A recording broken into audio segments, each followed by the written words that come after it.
Marta, gracias, porque muchas de las cosas que yo pensaba decir ya las dijiste, y eso, sobre todo para los que están parados, va a ser muy bueno porque vamos a estar a cortar un poco más. Ya que hablé de mi hermana Marta, quiero leer unas cosas que ella puso. Son 4 versos que están encabezando las primeras páginas del libro y hacen referencia a esa memoria que ella tiene de papá. Y dice así: vuelve mi memoria a vos como el río a su fuente, tus dedos sobre mi frente haciendo la cruz del Señor. Yo pensé que la que sí iba a emocionar era ella, pero me emociona a mí. Bueno, estos versos realmente describen mucho lo que era la vida de papá. Un hombre amante de la verdad, un hombre de fe, que ha tenido que además, que no nació de esa manera. O sea, papá tuvo que remontar esa pereza de la que Marta hablaba. Hay una anécdota muy divertida. Él se dormía, cuando era chico se dormía siempre en clase. Entonces el profesor, que ya lo tenía recontra relojeado, le dice: Méndez, y se despertaba papá. ¿Sabe? No, le decía papá. Bueno, siga durmiendo, le decía. Fue una que tuvo que remontar, digamos, esa pereza de la que él hablaba. Pero de a poco la fue remontando y no sé muy bien cómo fue que nació ese amor grande hacia la verdad, pero él tuvo una búsqueda muy seria. Bueno, primero estudió escribanía y después, cuando vino acá a Buenos Aires, hizo los cursos de cultura católica, que son los antecesores de la Universidad Católica Argentina. Y ahí estudió filosofía y estudió teología, y cuando nosotros nacimos el viejo ya estaba enviciado con todos esos libros, ya tenía esa enorme afición y nos perseguía por todos lados con sus libros, ¿no? Con esos libros que él iba a comprar, porque sus excursiones eran, se hacían las excursiones por ahí por la calle Lavalle o por la calle Corrientes, en todas estas librerías antiguas de libros usados, y siempre se traía Las vidas paralelas de Plutarco por 5 pesos. No sé cómo hacía para encontrar o Tucídides o Genofonte, que o sea, se encontraba todas estas joyas de la antigüedad escondidas por ahí, tiradas en medio de un montón de libros, y las traía. Y entonces, bueno, él nos perseguía. A mí, por ejemplo, me agarraba siempre mirando algún partido de fútbol. Nosotros vivimos en la casa de mi tía Beba, hermana de papá, y su marido, Rodolfo, y Celita, que se está escondiendo, mi prima, que se está escondiendo allá, acaba de irse, porque le debe dar vergüenza seguramente, pero a ella yo también quiero agradecerle, porque sin ella, acá Celita, venís por acá. Sin ella y sin su familia, todo esto hubiera sido imposible. Así que bueno, Rodolfo, el padre de Celita, mi tío político, casi no político, mi tío, digamos, mi tío Rodolfo Sever, era, bueno, le gustaba de todo, le gustaba el box, le gustaba el pato, había sido fundador de la Asociación Argentina de Pato, futbolero, hincha de Boca. O sea que mi infancia transcurrió entre el fútbol, las peleas de box. Yo no boxeaba, no me convenía. Y bueno, y todas estas cosas de papá que venía y te decía: mirá lo que dice Santo Tomás de Aquino, mirá lo que dice San Anselmo, mirá lo que dice, viejo, cortala, estamos acá a punto de meter un gol, no vengas a interrumpir. Pero por estas cosas de las que Dios se vale, bueno, es cierto lo que decía Marta, ha tenido una enorme influencia en mi vocación. Cuando yo le dije que me había hecho del Opus Dei, papá, lo vi llorar a papá. No porque no le gustara, papá era un hombre de mucha fe, y se emocionó porque decía: yo no te voy a poder ayudar. Papá fue un hombre que con la plata estuvo peleado. O sea, no es que no le gustara, pero o sea, se le escapaba, no sé por qué. Bueno, entonces me dice, yo tendría que haber estudiado menos y tendría que haber trabajado más, decía papá. Pero papá trabajaba horas y horas y horas. Yo me acuerdo que lo acompañaba a la escribanía muchas veces y lo veía trabajar.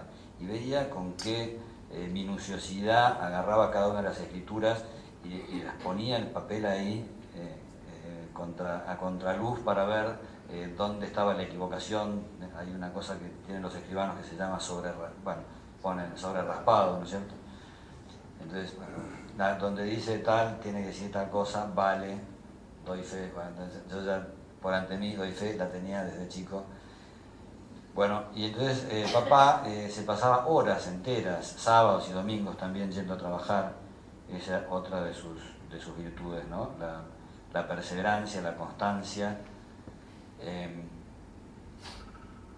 Los libros que leía eran, o sea, se leyó la historia de los heterodoxos españoles de Menéndez y Pelayo, que eran 8 tomos, 9 tomos, no sé, yo leí una batalla que me pareció espectacular, pero ahí la dejé, o sea, después de la batalla, él se leyó todas las guerras, o sea, es una cosa, me encantaba la historia universal, la historia argentina.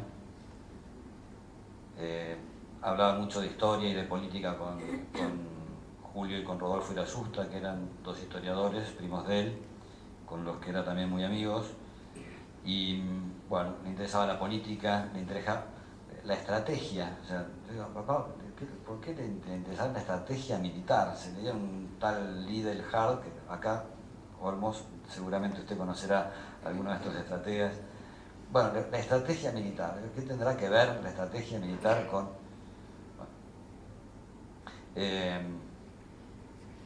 le gustaba, leía libros sobre literatura, sobre arte. Un día cayó con un libro de un tal Mircea Eliade, y bueno, ahí entonces nos empezamos a enterar de que estaba estudiando yoga. O sea, pero no estaba haciendo yoga, sino que estaba estudiando, o sea, toda la filosofía oriental. Bueno, entonces nos caía con todas estas cosas. No nos daba muchas lecciones, no era de dar lecciones, pero su conducta realmente fue muy importante para nosotros. Por ejemplo, papá tenía una enorme discreción, nunca nos enteramos nada de su trabajo, no sabíamos ni quiénes eran sus clientes ni con quién trabajaba, no por, digamos, no por secreteo, digamos, bueno, era por secreto profesional, por discreción profesional.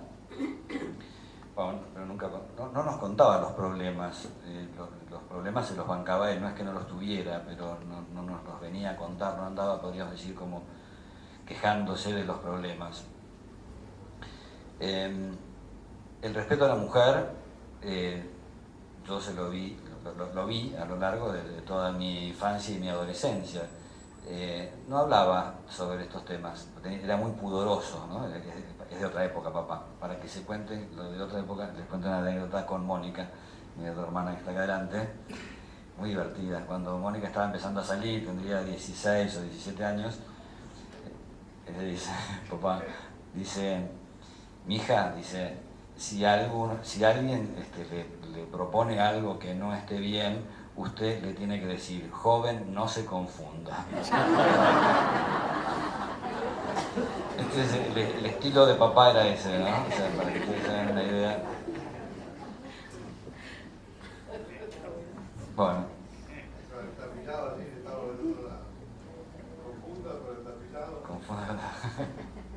Bueno, tenía un montón de amigos con los cuales hablaba de todos estos temas. Bueno, era un hombre apostólico, tenía mucha convicción de que tenía que transmitir por lo menos las cosas que él sabía, ¿no? San Agustín tiene unas palabras que a mí siempre me han gustado mucho, que son como una especie de trabalenguas. San Agustín decía, todo aquello que cuando se da no se pierde, mientras se tiene y no se da, no se tiene como debe ser tenido. ¿Verdad que es un trabalenguas? No entendieron nada. Lo dije rápido a propósito. Pero ahora me voy a detener un poquito más en estas palabras. Hay cosas que, las cosas materiales, todas las cosas materiales, cuando nosotros se las entregamos a alguien, ya no las tenemos más. Cuando uno hace un regalo, el regalo ya no es de uno, sino que es de la persona a la que uno se lo regaló. Con las cosas materiales pasa eso. Pero no pasa eso con las cosas espirituales. Las cosas espirituales, cuando uno las entrega, uno no las pierde.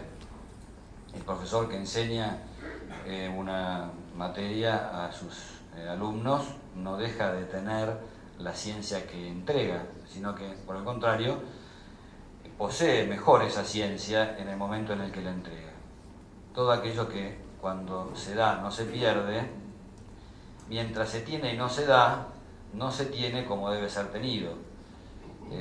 No estamos haciendo un buen uso de aquellas cosas que las tenemos precisamente para ser entregadas a los demás. Y papá tenía esa conciencia clara de que tenía que transmitir todas aquellas cosas que él había recibido. Tenía conciencia, por ejemplo, de que la fe la había recibido. La fe no era un invento de él. Él podía estudiar, podía leer un libro, podía recopilar una serie de cosas, pero sabía que la fe era un don de Dios. Y como tal, quería también dar eso que él había recibido. San Pablo decía, gratis habéis recibido, dad gratis. Entonces quería él hacer esto, actuar de esta manera, ¿no? Sus amigos en sus charlas lo percibían, y lo percibían ya desde joven. Cuando murió papá, un amigo suyo, poeta, pariente de Dolores, anda por acá, Dolores, andás por acá, ahí está Dolores Llanelo. Leoncio Llanelo, un amigo de papá, le escribió unos versos que publicó en el Diario de Paraná. Y decían así: no eras como nosotros, tú tenías el alma en vertical hacia la altura, un alma de cristiano recta y pura que en el Señor buscó sus alegrías. Juntamos como hermanos claros días en un lejano tiempo de ventura, cuando la primavera era segura y la muerte imposible parecía. Anduvo cada uno su camino, pues separa el vivir, pero el destino no nos quebró tu fiel recuerdo cierto. Y hoy que estás en el cielo prometido, vuelve tu imagen, la del tiempo ido, y no parece que te hubieras muerto.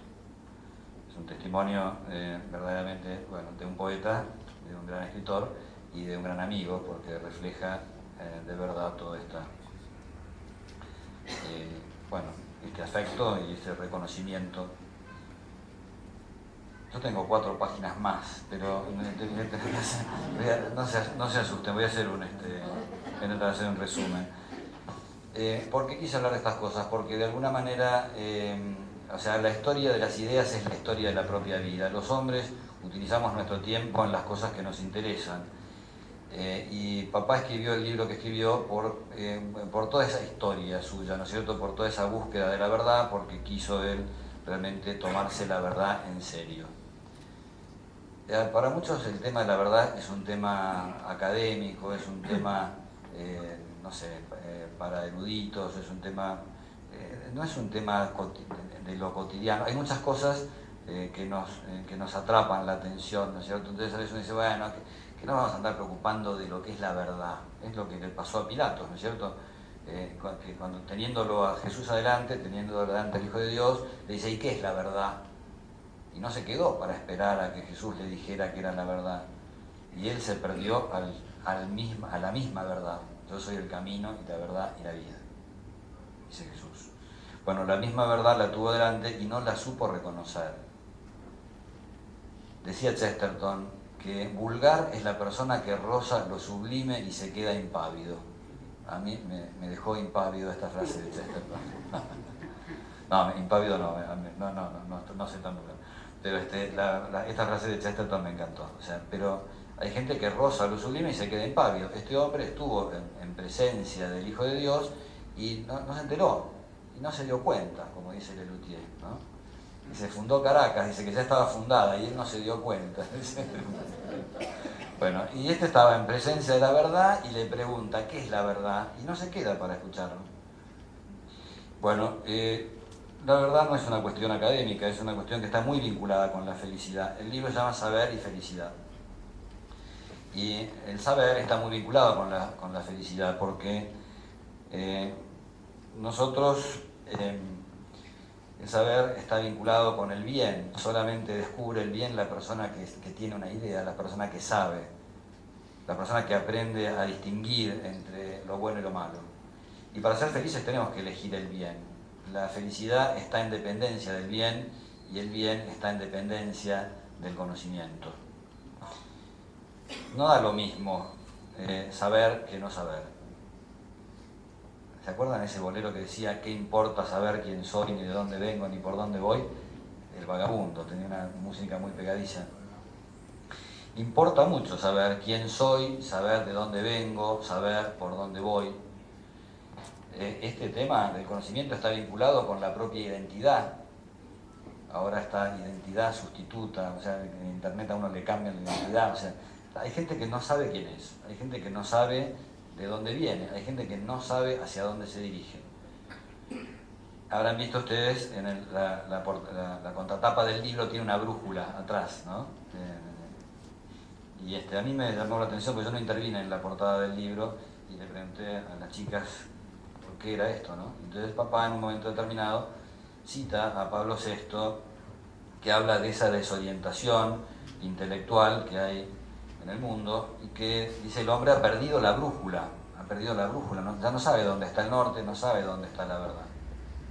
Tan ha perdido la brújula que a veces hay cosas tan elementales como las que estamos viviendo en estos días. Ahora quieren que los homosexuales tengan los mismos derechos que una familia normal, que una familia. Eso es no saber quién es alguien. O sea, que una sociedad permita que suceda una cosa semejante es porque esa sociedad ha perdido la brújula, perdió todo, o sea, perdió todo. Me van a perdonar una picardía, había un señor que decía, hace 10 años en mi país estaba prohibida la homosexualidad, hace 5 años la permitieron, me voy antes de que sea obligatoria. Y si la ignorancia continúa, en cualquier momento va a ser obligatoria. Importa mucho saber quién es cada uno, de dónde viene, hacia dónde se dirige, cuáles son las cosas que a uno lo hacen feliz. Por eso, uno de los grandes bienes que podemos hacer los cristianos es enseñar. Papá en su libro enseña mucha experiencia de gente que no era cristiana. En los primeros tiempos del cristianismo hubo dos posturas como muy encontradas. Algunos eran amantes de la literatura clásica y entonces sacaban a los autores y muchos padres de la iglesia incluso citaban a los autores paganos. Otros no, otros pensaban que solamente en la fe cristiana estaba la verdad y que lo anterior no servía. Papá era partidario de los primeros, o sea, él siempre supo rescatar, porque si no, no los hubiera leído, no se hubiera entretenido, no hubiera dedicado tantos años de su vida a la lectura de estos autores, si no hubiera reconocido esas partículas de verdad que había en cada una de esas personas. Y la enorme cantidad de citas que hay en el libro proviene precisamente de ese sentido que él tenía de la justicia. Dar a cada uno lo suyo, eso es la justicia, dar a cada uno lo que le corresponde. Entonces él no quería poner cosas de su propia cosecha. Por eso el libro parece un rompecabezas, porque va armando, ¿no? Lo que dijo fulanito, a lo mejor en un renglón cita a 3 autores. Entonces uno se pierde a veces por ese motivo, ¿no? Porque dice, a ver qué era lo que decía este autor, entonces a veces pierde un poco el hilo por este motivo, ¿no? Pero eso obedece fundamentalmente a ese deseo de darle a cada uno lo suyo, ¿no? No quería atribuirse él el descubrimiento de todas esas cosas. Bueno, una de las cosas mejores que podemos hacer los cristianos es transmitir esa verdad.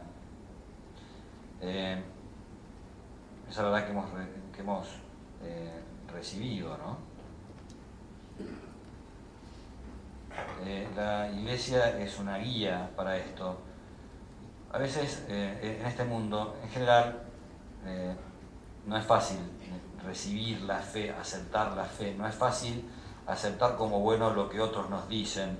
Todos tenemos la tendencia a querer expresar nuestro propio pensamiento y a querer de alguna manera como imponer nuestro propio pensamiento. Y entonces no es nada fácil aceptar lo que otros han dicho, lo que otros han pensado. Y entonces la gente no tiene a veces esa disposición. Cuando hay falta de humildad, hay falta de disposición para aceptar esas cosas. Uno de los temas que trata Papá, por ejemplo, es habla mucho sobre la física, leyó mucho sobre física, y van a ver en el libro que cita a Eddington, a Max Planck, a de Broglie, bueno, un montón de físicos de primera línea. Y yo tampoco entendía por qué le había agarrado por ese lado de la física, ¿no? Pero una de las cosas que ve, dice, es que los físicos, siendo la física, habiendo tenido el auge y los éxitos espectaculares que ha tenido en este siglo, sin embargo, muchas cosas de la física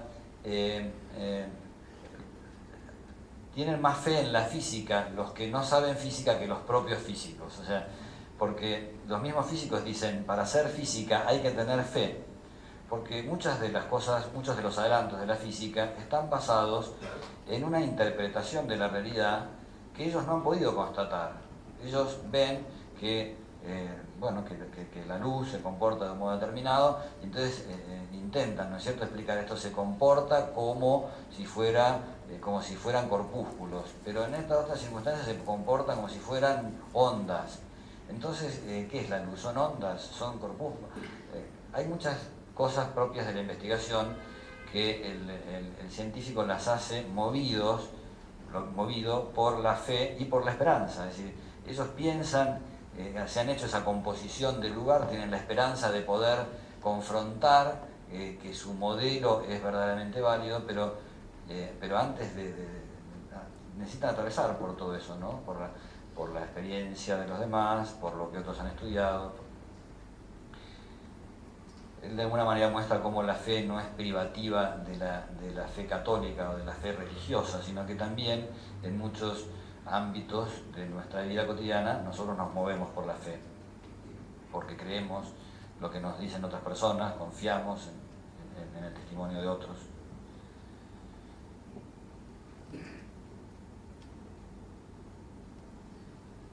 Quiero citar unas palabras de la Gaudium et Spes y unas palabras de Juan Pablo II. Decía la Gaudium et Spes: nuestra época, más que las épocas pasadas, necesita de la sabiduría a fin de hacer más humanos todos sus descubrimientos. La suerte futura del mundo está en peligro si no surgen hombres realmente sabios. Y no sé de quién era esta frase, pero a mí me gustó mucho, porque decía: la Iglesia no teme tanto a la sabiduría de sus enemigos como a la ignorancia de sus hijos. Bueno, podemos encontrarnos con personas que no acepten la fe, incluso que la combatan la fe, pero lo que nos puede pasar, lo más tremendo, es que nosotros no nos dediquemos a profundizar en la verdad. Y Juan Pablo II decía: se necesitan heraldos del Evangelio expertos en humanidad, que conozcan a fondo el corazón del hombre de hoy, participen de sus gozos y esperanzas, de sus angustias y tristezas, y al mismo tiempo sean contemplativos, enamorados de Dios. Para esto se necesitan nuevos santos. Los grandes evangelizadores de Europa han sido los santos. Debemos suplicar al Señor que aumente el espíritu de santidad en la Iglesia y nos mande nuevos santos para evangelizar el mundo de hoy. Son las palabras de Juan Pablo II en el discurso al Simposio de Obispos Europeos en octubre de 1985. Me queda todo el tema de la felicidad y los agradecimientos. ¿Cuántos llevan parados ustedes? Yo quería hacer este reconocimiento en esta casa, porque la casa es espectacular, porque los Sabercobos son unos divinos, deben andar por ahí desparramados, no quieren que les agradezca nada, pero bueno, Así que bueno, mi primer agradecimiento va a ellos. Entonces, bueno, aunque estén un poquito parados, yo quería hacerlo acá. Voy a intentar ser lo más breve posible. La felicidad, no hay nadie, no hay ningún ser humano que no aspire a la felicidad, todos aspiramos a la felicidad.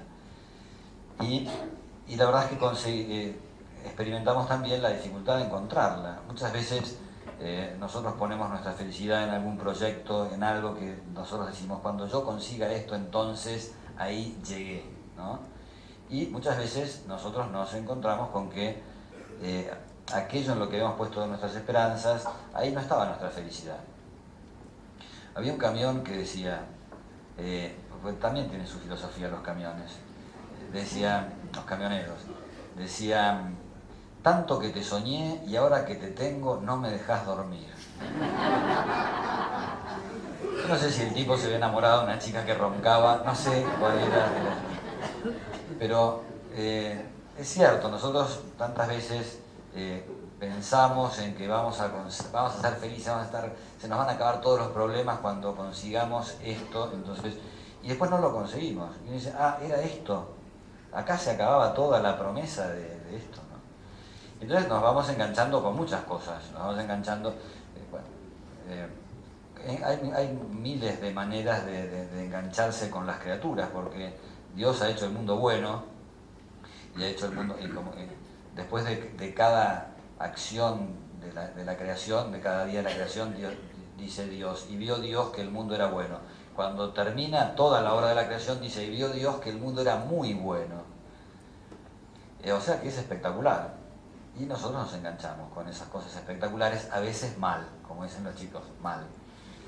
Todo para atrás, dicen, ¿no? Bueno, a veces, porque o con la plata, o con el placer, o con los honores, o con querer vencer a los demás, o querer ser más que el otro, bueno, con miles de cosas, ¿no es cierto? Y nosotros a medida que vamos sufriendo decepciones, muchas veces los adolescentes son como son porque todavía no han sufrido las decepciones.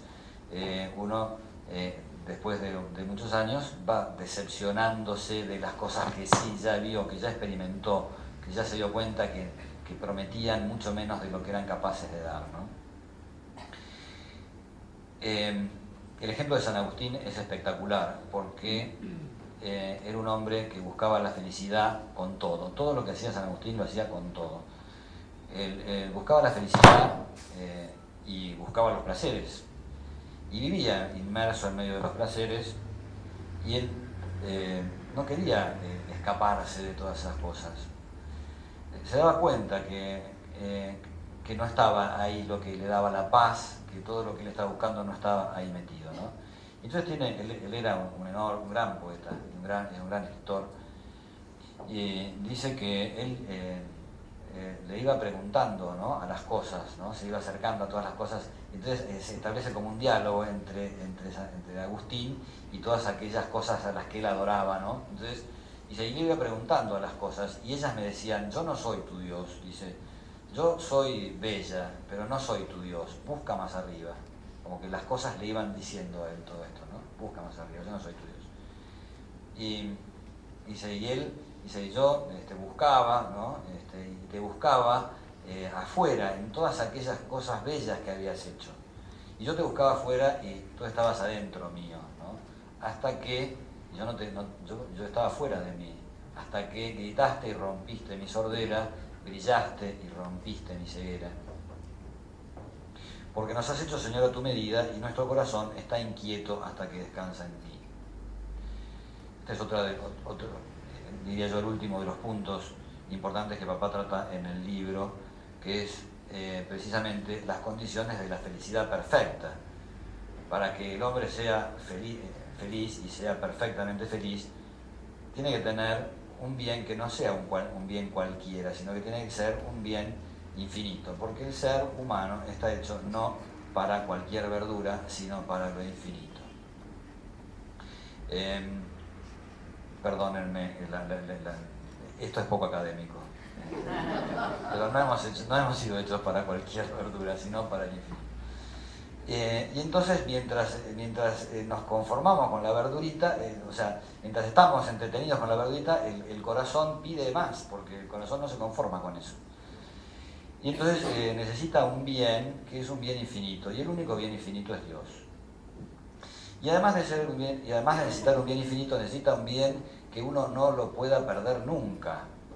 Porque si uno tiene un bien, cualquier bien que uno tenga, siempre tiene el miedo de perderlo. Hay gente que no tiene un peso y vive feliz. Hay gente que está llena de guita y viven muertos de miedo de perder lo que tienen. Y no pueden disfrutar todo lo que tienen, porque están con miedo de perderlo. O sea que, entre otras cosas, el bien ese que tiene que ser infinito, tiene que ser un bien de esos que no se pierden, que uno lo tenga y lo tenga para siempre, y ese es Dios. Por eso nuestro corazón está siempre inquieto cuando no descansa en Dios. Por eso dice San Agustín, tarde te amé, hermosura siempre antigua y siempre nueva, tarde te amé. O sea, él se lamenta de haber perdido tanto tiempo buscando esa felicidad en los lugares en los que no estaba. Y hace un tiempo descubrí también una cita de San Agustín que no me resigno a dejar de leerla. Porque San Agustín se pregunta, ¿qué es lo que amo cuando amo a Dios? La respuesta de que Dios es amor la tenemos por San Juan. Pero esta respuesta que da San Agustín es una respuesta que hace mucha referencia, podríamos decir, a esa necesidad del corazón de ser satisfecho, ¿no? Y dice, ¿qué es lo que amo cuando amo a Dios?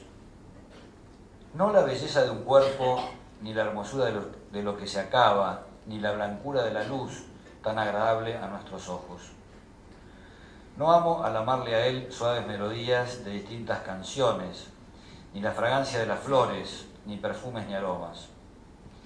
Al amarle a Él no amo comidas deliciosas y suculentas, ni atractivos cuerpos para ser abrazados. Nada de esto amo cuando amo a Dios.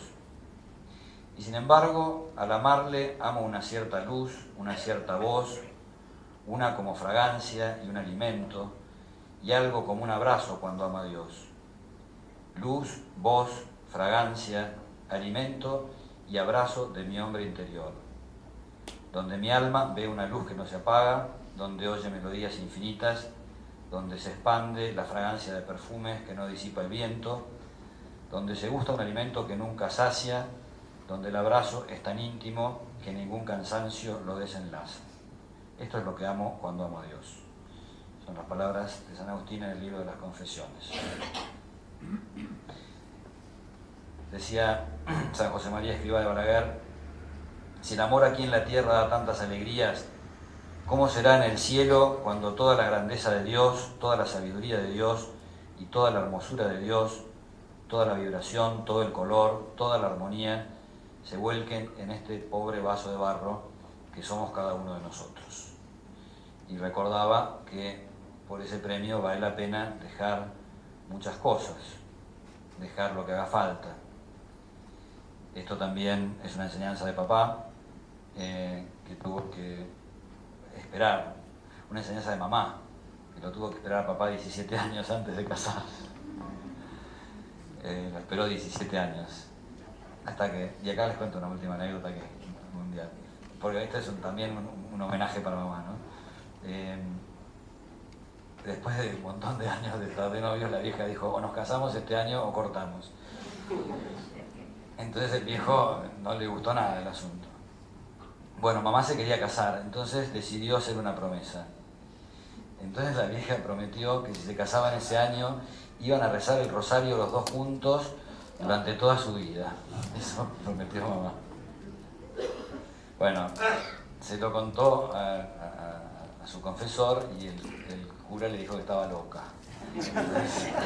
Que de ninguna manera podía hacer una promesa, meter a otra persona y además que no le va a poder cumplir. Bueno, entonces mamá le escribe a papá, porque no se veían nunca, se veían una vez al año, no sé cada cuándo.